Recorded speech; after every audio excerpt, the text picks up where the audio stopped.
The United States needs us for contingent reasons. Right now it's Afghanistan. Tomorrow it may be something. As soon as they move out of Afghanistan, you will see the kind of sanctions that we will be facing. It's always happened. Because if you look from at most history, allied ally to most sanctioned ally. 1954, yes. We started our relations. But we shouldn't blame the United States for this. No, we shouldn't. But we should blame ourselves. No, but in 1965, we had the CATO and CENTO agreements, which were basically defense pacts. Yes. But the United States did not come to our aid. Instead, it slapped sanctions on us. But this is because we were untruthful ourselves with our own people.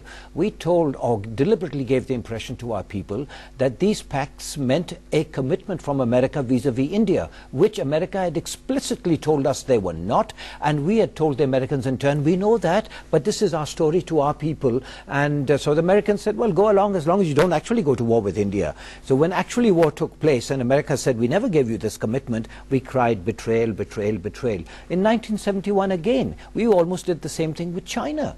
China had never given a commitment, nor did it encourage us to create a situation which would allow India to attack us the way it did in East Pakistan. But even then we made the mistake from West Pakistan when they were able to say we initiated proceedings. China knew that with Russia and India having come together, its ability to do things for Pakistan was limited, and they told us we still deliberately misled our own people, as a result of which even such a close and sincere friend as China was put in an embarrassing situation. So please come back to today. So today, where do we stand now? Today where we stand, it is not does Pakistan need America or America need Pakistan. We need a good relationship with America. Pakistan is a significant country in this region. America needs a relationship with us. Above all, we need to maximize our options by working in accordance with the fundamental priorities of the people of Pakistan. We need a governance that involves the people, that caters to their fundamental priorities. And I said, building up, our human resources. After look at our resources go in defense. Our resources go in debt payment. Our resources go in administrative expenditures. And we depend entirely on America and other countries for education, for infrastructure, for health, for all the other things which actually make for security. Because security is a much broader concept, which make for prosperity, which make for stability. This has to change. And this is a very fundamental task, and the usual tendency is to run away from it. Oh, bhai, ye to kaun karega, ye to bahut dur ki baat hai. Dur ki baat ab aa gayi hai. And we have to take it up now, or we are going to put the future of our country in jeopardy. Right. So let's look at the address, or rather the interview of President Obama on this program, 60 Minutes. He came out with a number of facts, as you would like to say. He said that he was not only monitoring minute to minute the action, but he had also asked the US forces to be ready on the Afghan side of the border. They were also monitoring what reaction was going to come from Pakistan. And the instructions given to the US armed forces was that they have to fight their way out in case the Pakistanis retaliated. That, in my opinion, is not how you treat an ally. It's more like a foe.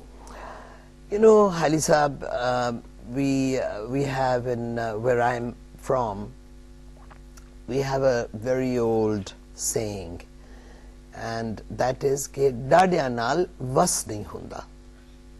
And you have a bully on the block, you got very few options, right?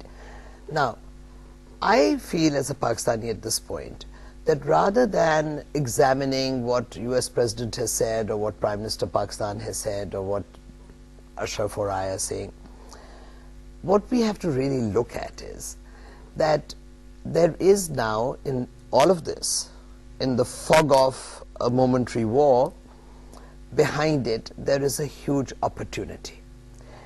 What are Pakistan's constraints to emerge as an even more consequential state than what we are today? And I agree with Ashraf that we are a consequential state.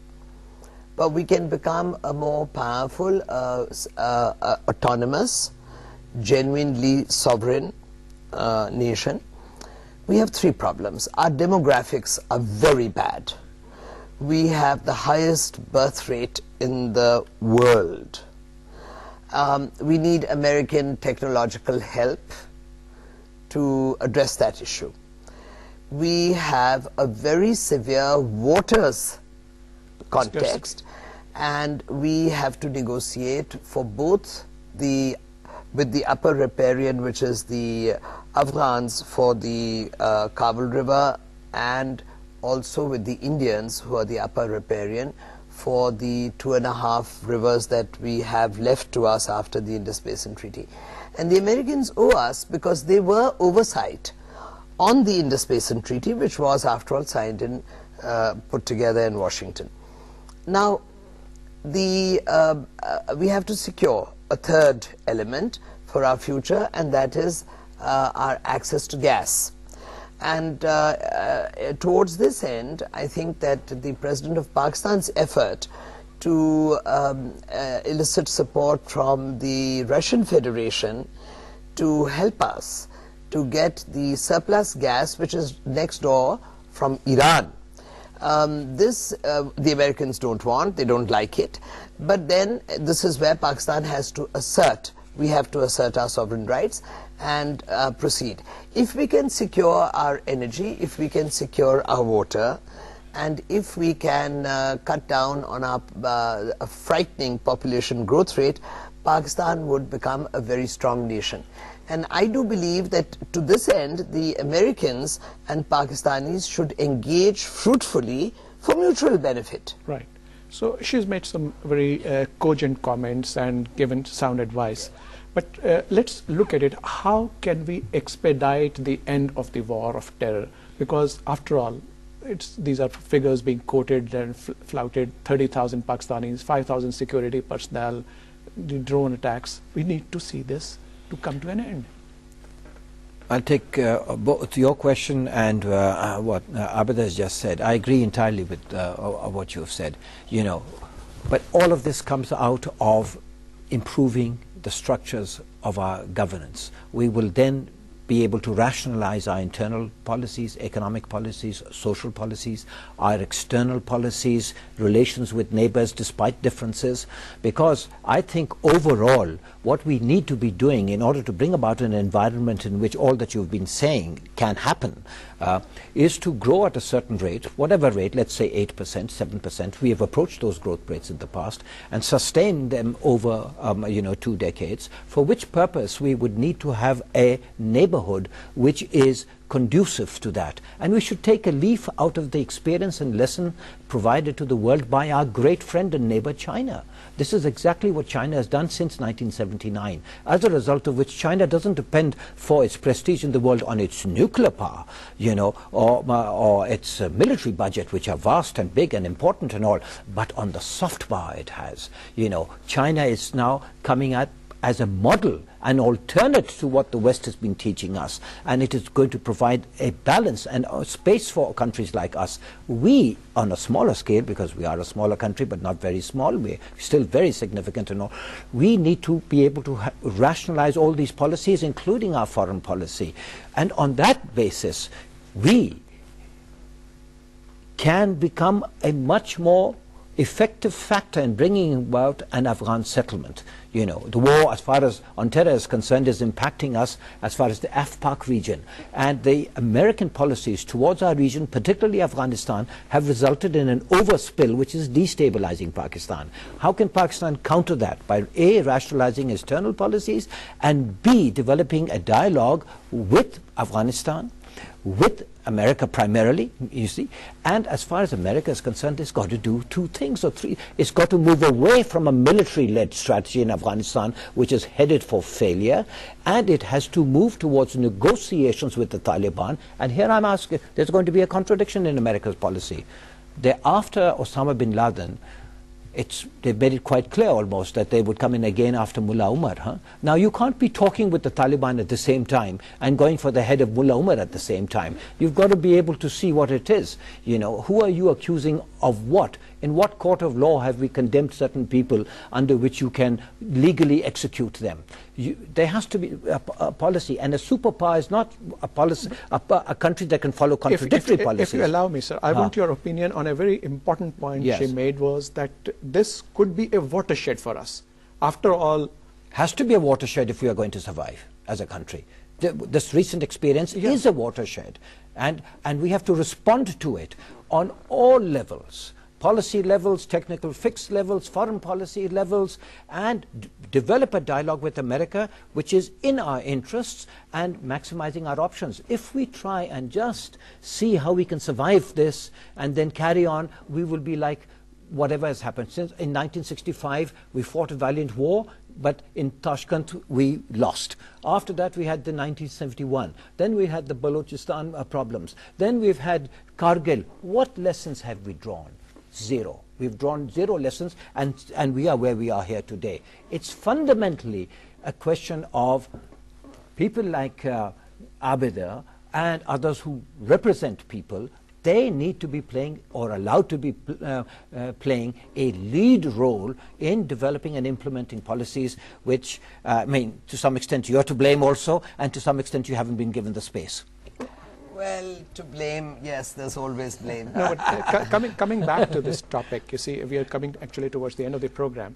There are hawks in Pakistan, there are hawks in the USA, who are trying to muddy the waters and trying to ruin the relations. Obama or Hillary, for the time being, have not said anything derogatory to Pakistan, but there are hawks in Pakistan who are saying, let's snap relations with the USA. There are hawks in the USA who are saying, let's stop all aid, let's stop talking even to Pakistan. So, well, you know, about hawks in Pakistan, I won't take names, but I was debating a hawkish person the other day. And so at the end of the program, I said, does your leadership really want to wage war with America?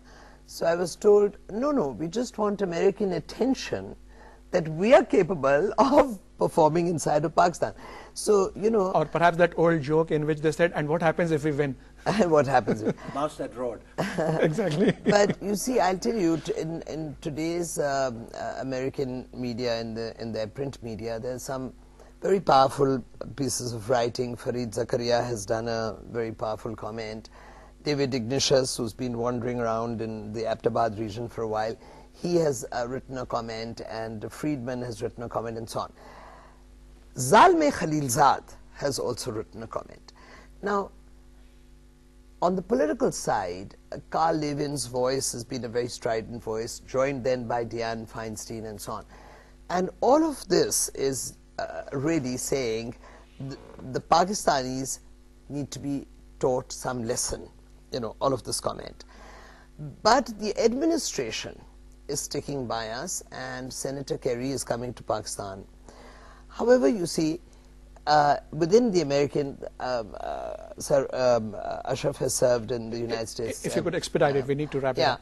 Within the American administration, we must understand that they're a working democracy, and they have to go along with the drift eventually of their public opinion. And here I'm afraid Pakistan is always wanting, because we do not understand. You know, we're always too smart by half, we're always glib, we're always telling lies, we're always, you know, dodging around. Right, I'm afraid I'll have to conclude here.